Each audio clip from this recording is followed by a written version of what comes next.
What's up mga kap? Sa unang part ng Herrera Mansion Exploration natin mga kap, ipinakita ko sa inyo kung ano ang itsura ng mansyon kapag maliwanag pa.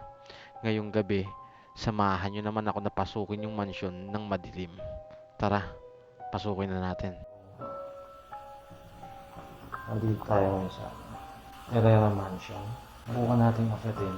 Creepy siya, to be honest. So, akitin natin siya mga kap. Tingnan natin kung ano makasagot natin. Actually, ine-expect ko na talaga na makakaramdam ako ng takot pagpasok sa bahay. Dahil kahit nga nung pagpasok pa lang nung maliwanag pa creepy na, what more ngayon na madilim, di ba? Ang ganda ng kitchen.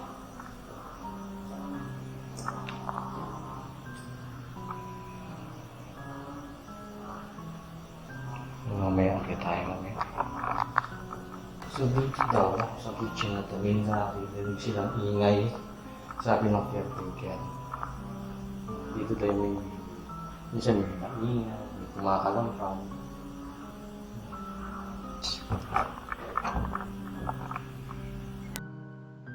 Inakyat ko na yung second floor mga kap dahil sa totoo lang kinikilabutan na ako at ang gusto ko na lang is maikot ko at ma-videohan yung buong bahay ng mabilisan para makapag-conduct na agad ng investigation.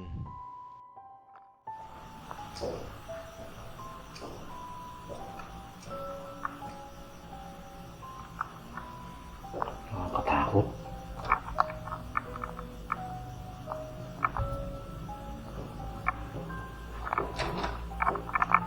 Kwarto.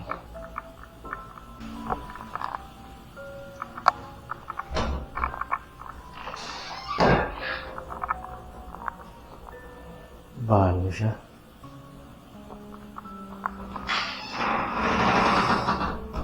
Nakakatakot mga kap, to be honest. Ito, hindi ko alam kung pwedeng buksan. Kasi yung mga ganyan. Well, sinabi na naman sa akin kung ano yung pwedeng pasukin at hindi.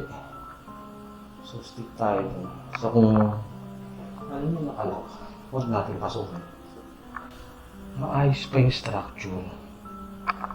May pagkaluma. Yung vibe, syempre. Luma, which is luma na naman. Tignan natin ang ayos.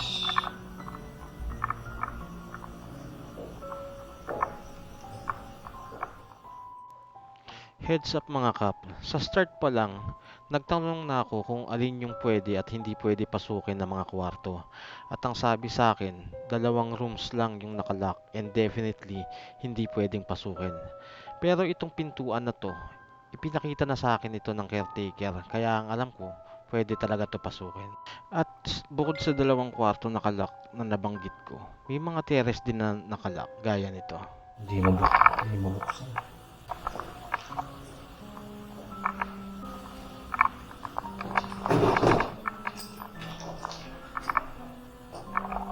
Ang linis, modern. Hindi ko alam kung anong pintuan ito mga kap. Pero pintuan siya. Tingnan mo mga kap. Modern yung banyo. At malinis. Halatang inaalagaan ng caretaker.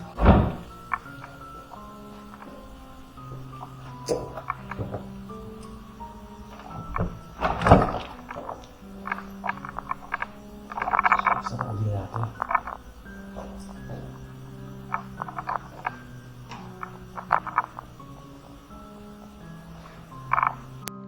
Sunod kong pinuntahan yung isang kwarto malapit sa hagdanan kung saan makikita din yung spiral na hagdan na konektado mula sa kitchen paakyat ng rooftop. Nagkamali pa nga ako ng pagkakaalam Akala ko mula library hanggang rooftop, yun pala simula lang sa kitchen paakyat ng rooftop. Ito yung ano. Itong spiral na hagdanan to. Mga kap. Ayun yung sinasabi ng caretaker niya, mula dun sa library, sa pinaka-baba, hanggang taas sa may rooftop, dire-diretso siya, hanggang taas na yan. So, tubukan natin, hindi ko alam kung maakit pa natin, kung kakaroon pa tayo ng oras na aesthetic.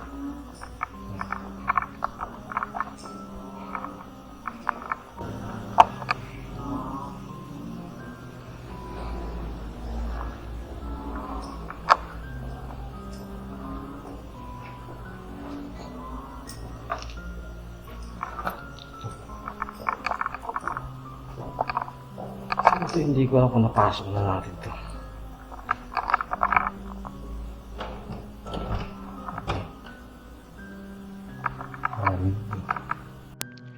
Narinig nyo mga kap na sinabi ko na malamig. Hindi ko alam kung bakit pero pagbukas ko pa lang ng pintuan, naramdaman ko na biglang lumamig kahit nakasarado naman yung bintana ng kwarto.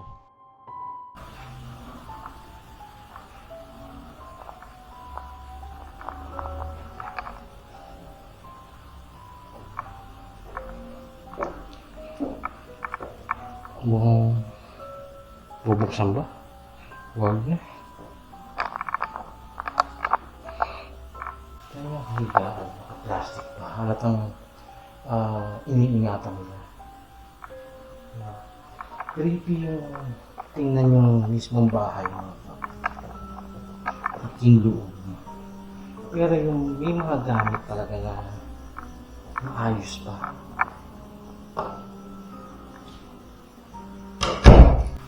So ito napasok na natin. Hindi mo akala yung mga napapasok natin.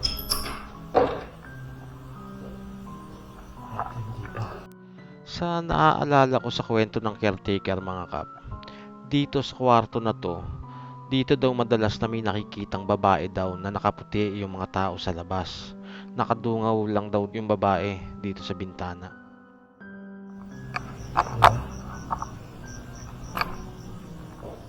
So yun yung bintana. Ayokong ayokong buksan yung mga cabinet. So ito na kap, mga kap. Yung hagdanan. Hindi ito yung hindi ito yung daan papunta dun sa rooftop. Iba yung daan ng rooftop. Tsaka maikot yun at yung hagdan mga kap.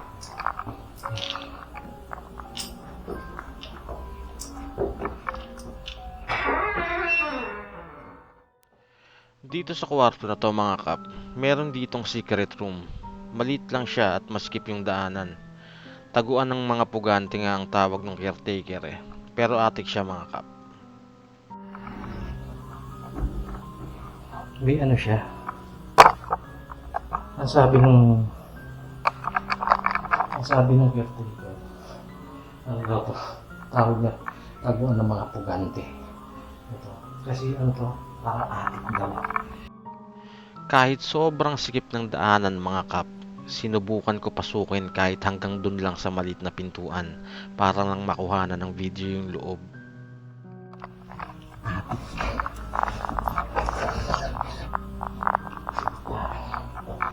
Hirap. Yun mga kap. Tingnan natin kung makakakya tayo sa rooftop. Natin magpasaran ito.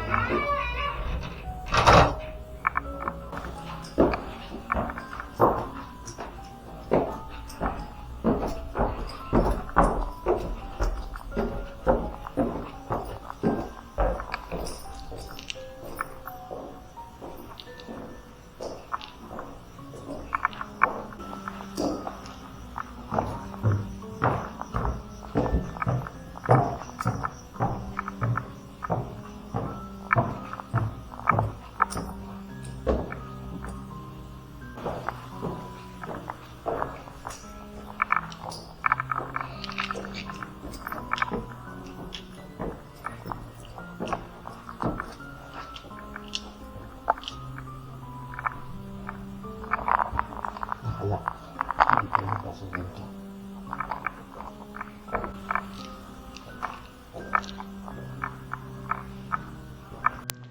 Dito mga kap, nagdesisyon na ako na bumalik sa kitchen kung nasaan yung spiral na hagdanan paakyat ng rooftop. Kasi sa tingin ko mga kap, yung rooftop na lang yung natitirang part ng bahay na hindi ko pa napupuntahan.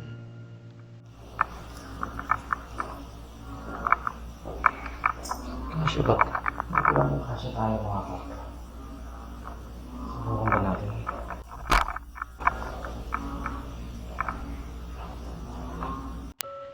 Sobrang nahirapan ako sa pag-akyat ng hagdan na to mga kap. Sobrang kipot ng daan, tapos malapad yung katawan ko. Idagdag pa dito yung leg bag na nakakabit sa akin. Tapos may hawak pa ako na camera. Sobrang hirap talaga. Talaga.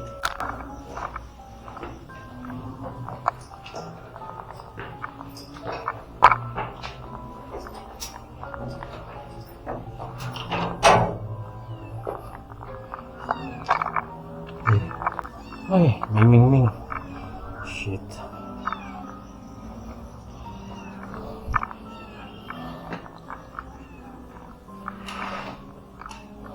Kapo. Para siyang bar. Pagod umakyat.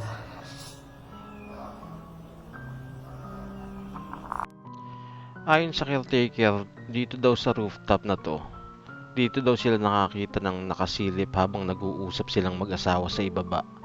Hindi naman nabanggit kung ano ba yon, kung lalaki or babae. Basta nakita lang nila na nakadungaw at nakatingin sa kanila sa ibaba. So dito daw may nakasilip. Kasi ito yung kila kuya sa baba. Ayan. Ayan. Ay, sorry. Kanina pa tumama yung tripod ko. Kasi mahirap. Actually, sa sobrang hirap ng sobrang hipit ng dadaanan, ng spiral ng hagdanan, nakakatamad ng bumaba. Diba? Creepy. Creepy siya mga kap, to be honest. Creepy siya. Sa baba na tayo.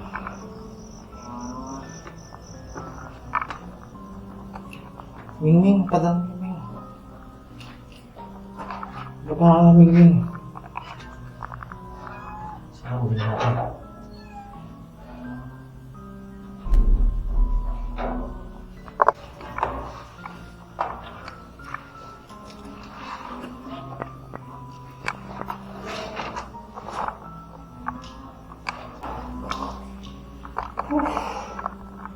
Isipin niyo po, exploration na ito mga kap. Punong-puno ng pakikibaka. Mahirap. Creepy na yung lugar. Mahirap ang dadaanan. Sige, nilapad lang katawan ko kap. Tapos ganyan lang ka kitid yung dadaanan.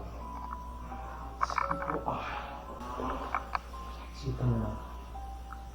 Ang creepy ng dal. Ano ba yan? Yung pa.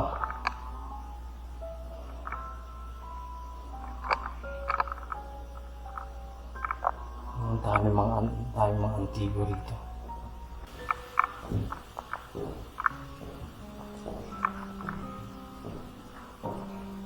Harapan.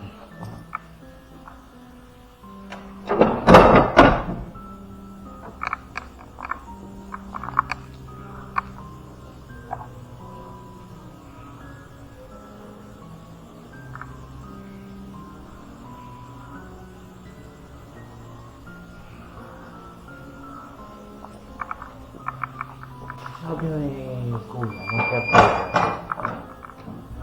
yung isang araw daw, may nakita siyang naglalakad ng 11 o'clock na. Mga 11 o'clock na rin yun. Sinundan niya pero biglang nawala. So, ano katotoo yun? I'm not saying hindi totoo, dahil hindi ka man alam. Pero siyempre, kaya tayo nandito para mag-investigate. Itong susunod na kwarto na makikita nyo mga kap, dito daw may naririnig si Kuya Caretaker na nag-iingay at minsan parang may naglalarong mga bata. Maingay dito. Mga nag-iingay.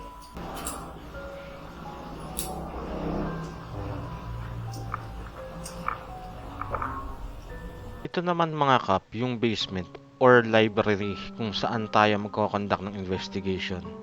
May claim dito na yung dati daw caretaker nakakita ng kabaong dito at yung posisyon ng kabaong hindi pahiga kundi patayo. Dito naman daw, may nakita yung dating caretaker yung nakamakas nila na kabaong daw. At ang posisyon ng kabaong, patayo. Ang dati ba? Diba?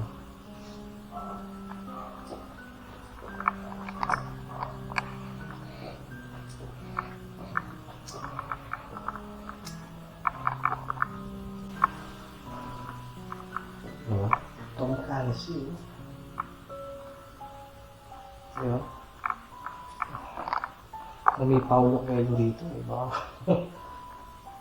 Basahin ko. Nervous ako.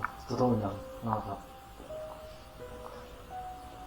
Kasi, ayun nga, first time na as in solo ko, walang Sir Ed na kasama, or kahit alin sa mga crew ni Sir Ed, wala.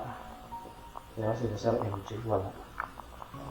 Wala si Sir Bungo. As in, ako lang mag-isa. So, yun. So, akit tayo sa taas mga kap.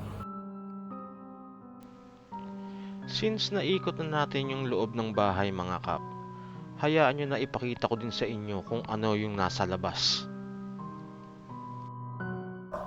Yan yung aso na caretaker. Si Marikit. Yan yung aso na caretaker. Si Marikit.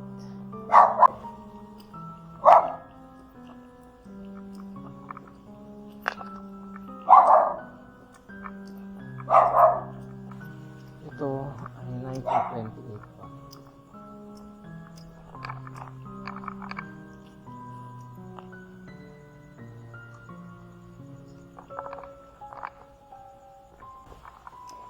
Mamaya spirit box session tayo.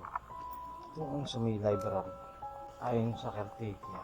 Ngayon, yung caretaker ngayon. Yung dati daw caretaker, yung nakakita ng kabaong na yun nga, patayo.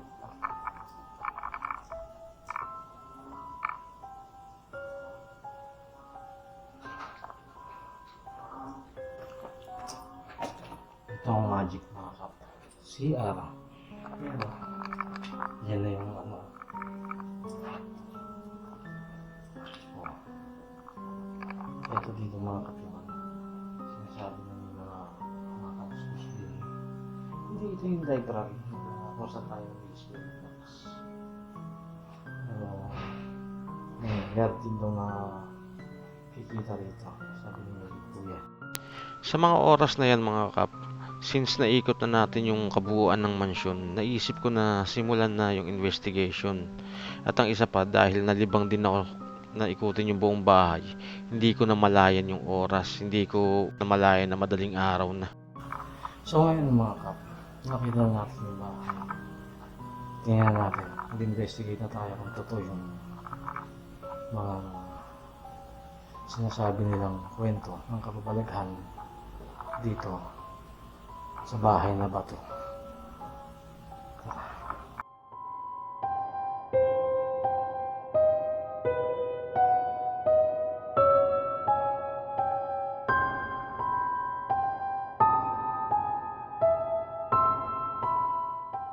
Magandang gabi.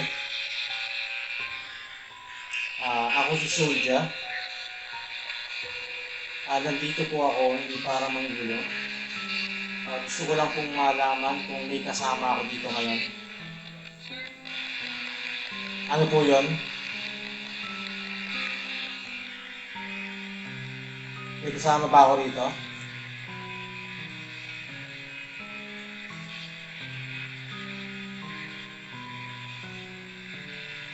Pwede niyo pong gamitin yung mga gadget na nandito. Ano po yun? Pakiulit po.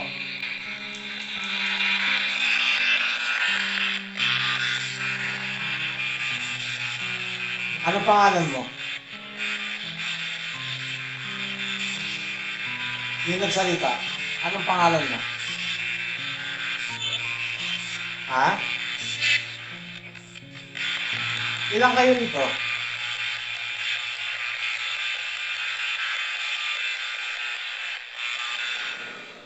Ilan kayo?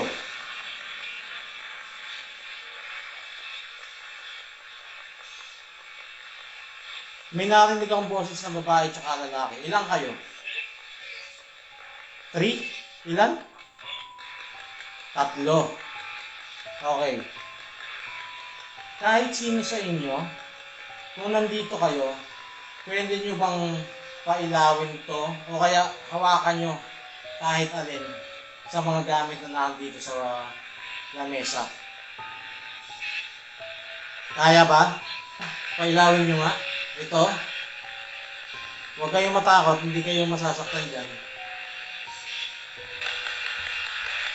Sige na.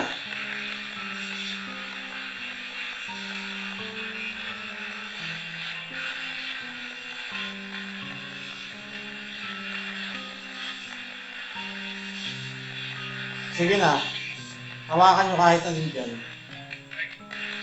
Ay din. Naiintindihan mo ba ako?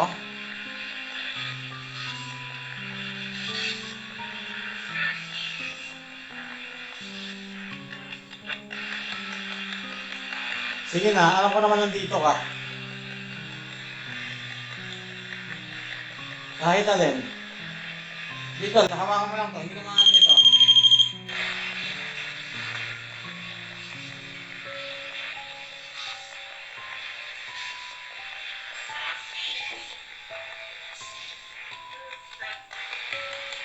Sige na. Anong pangalan mo? Ikaw, yung lalaki.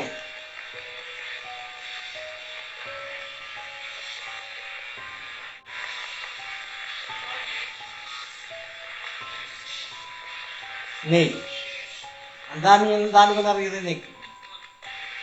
Isa lang. Magsalita, yung malakas na ka sa inyo. Sige na.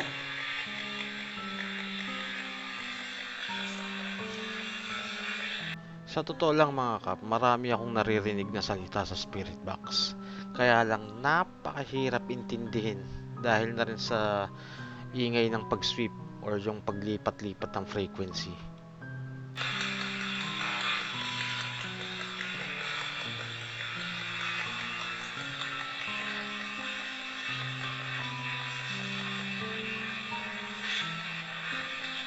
Sige na.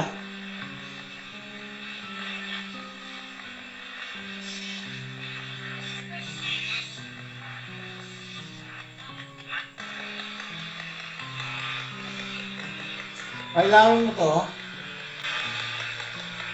Hindi ka na maano rito eh.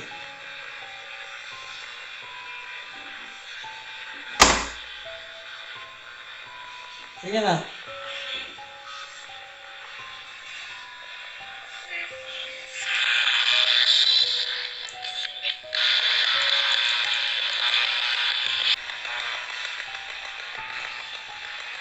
Sige na.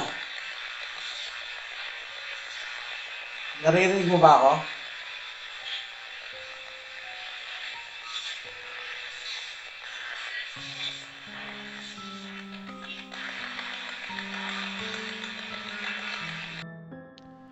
Dito mga kap, medyo nakakaramdam na ako ng frustration kasi mahabang oras na yung nakalipas pero wala akong makuhang magandang response.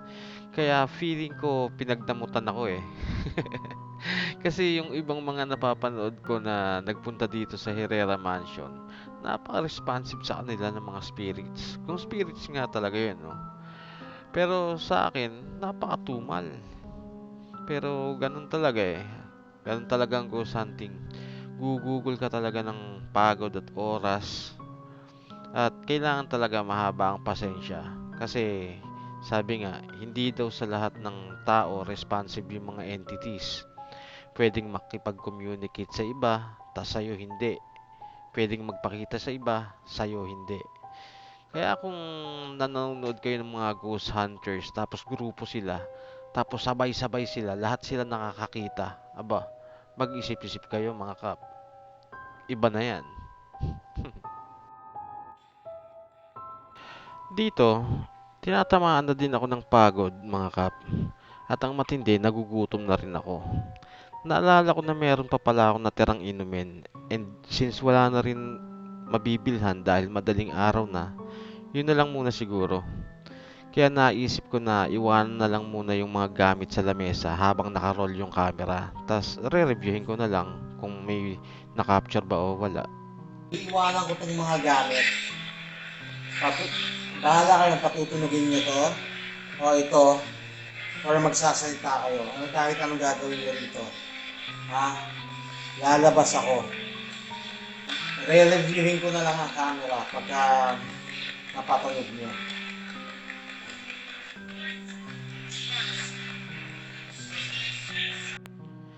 Ganito mga kap. Sa paglabas ko, ipapakita ko sa inyo yung parehas na view ng camera. Hindi ako magsasalita. I-observe nyo lang. Malay nyo, baka sakali lang naman na may mas patang kayo, di ba?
Ano, wala pa rin?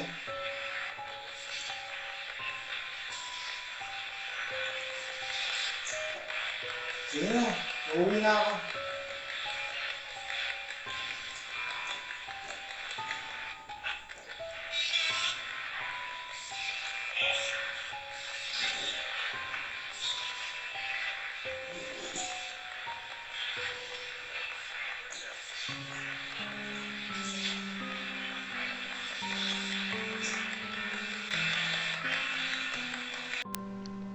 Ano mga kap?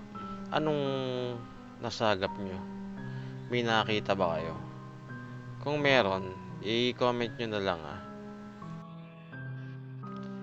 So, sa pagbalik ko, nagdesisyon na rin ako na tapusin na din yung investigation. Pagod na rin kasi talaga ako mga kap. Tsaka, pagmamaneho pa ako pauwi. Ang tanong, olats ba ako sa lakad ko na to? Sa tingin ko naman hindi. Kasi kahit papano nagawa ko yung gusto kong gawin, and na-video ko para mapanood nyo, di ba?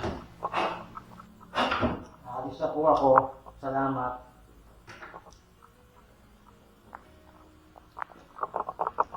So yun mga kapo. Sinubukan natin makipag-usap through spirit box. Naglapag tayo ng mga device. So, sa atin nailap. So, swerte kung may na-capture tayo habang nung time na iniwanan natin. Pero yun. So anyway, so hanggang dito na lang po muna mga kap. Thank you.